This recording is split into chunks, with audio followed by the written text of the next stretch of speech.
Hey everyone, welcome back.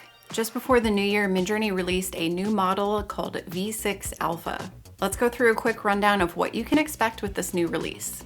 To use V6, type in /settings in Discord and select V6 from the dropdown. This will set V6 Alpha as the default model for your prompts. Or you can just add --V6 to the end of your prompts. So what's new in V6 Alpha?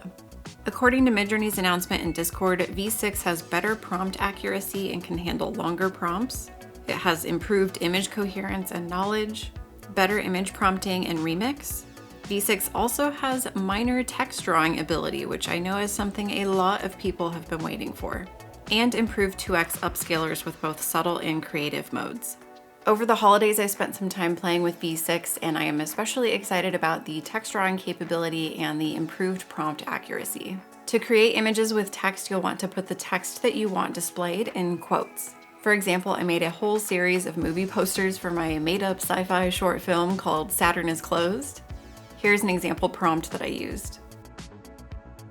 I also made an entire winter holiday-themed alphabet where I first tried to make a letter A, and then I ran variations on the one that I liked and just changed the letter in the input prompt. V6 Alpha will recognize that any text placed inside the quotes should be displayed as text on the image. It's definitely not perfect, but it will get better. Right now it works best for single words or short phrases. Sentences are difficult. With the improved prompt accuracy, you can be much more specific about what you want in your image. For example, I ran this prompt with V5.2 and V6 Alpha. Two men walking down a city sidewalk. The man on the left has long black hair and is wearing a top hat, tweed jacket, and red pants. The man on the right has blonde hair and is wearing a blue tracksuit. In V5.2, we sometimes get some of the details, but in V6, the prompt accuracy is much higher.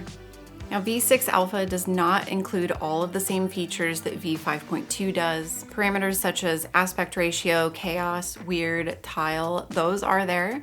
But other features such as pan, zoom, the style tuner, vary region, those are not available yet, but those will be coming. I find myself especially missing zoom out and the style tuner at the moment, so I'm really looking forward to when those will be available for V6. Vary region would also be super helpful for fixing any poor text rendering. So that's a quick one for today to give you an update on the latest Midjourney model release. Please make sure you like, subscribe, all the things. Thanks for watching, and I'll catch you in the next one.